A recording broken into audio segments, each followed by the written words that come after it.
Урматтуу Нургүл Жакыповна, сиз мурда жогорку соттун төрайымында болуп иштегенсиз. Аябай бир мамлекеттеги күчтүү, грамотный мындай жакшы бир соттордун катарын толуктайт деп мен эсептейм сизди.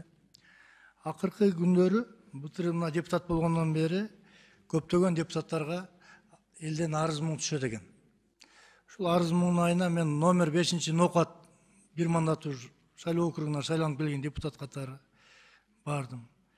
Барсам нокатта мектептин жерлери, рай администрациянын жерлери, маданият үйүнүн жерлери, пост гаинин жерлери, дагы интернационал афганистарга жана Салиевага коюлган эстеликтин жерлерин сот өзүнүн чечими менен кызыл китеп кылып чыгарып, эстеликти кошо сатып беришиптир. Ачыгын айтайын. Анан өзүм ошол катка ишенбей, акимди, мэрди, архитектуранын башчысын ошол жергиликтүү эриштип алып рейд кылып кыдырдым.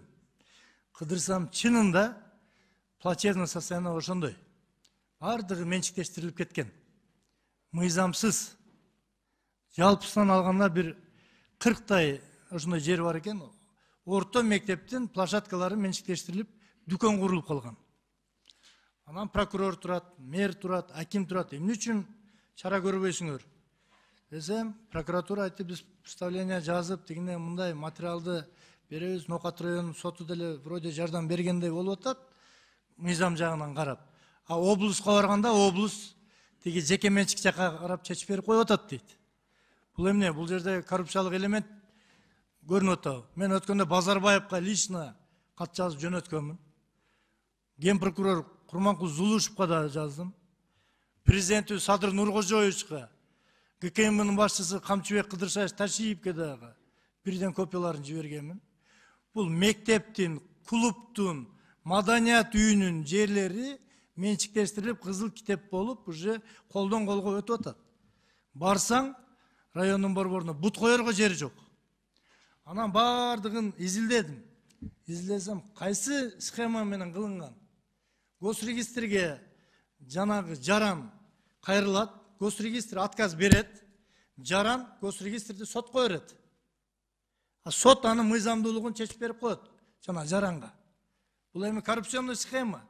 Бул бир эле Нокатта эмес, мамлекеттин көпчүлүк жеринде ушул схема дагы эле иштеп атат.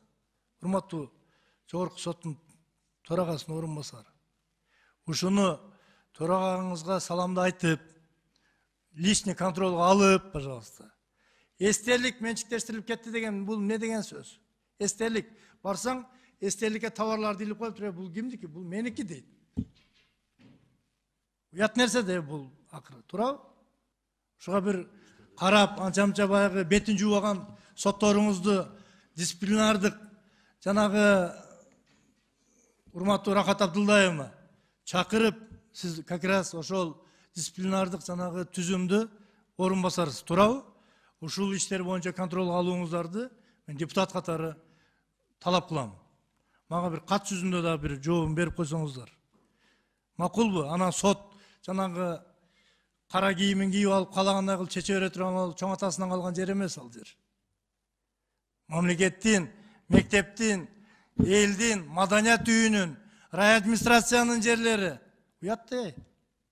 Биз өзгөрүүгө келишибиз керек, урматтуу соттор.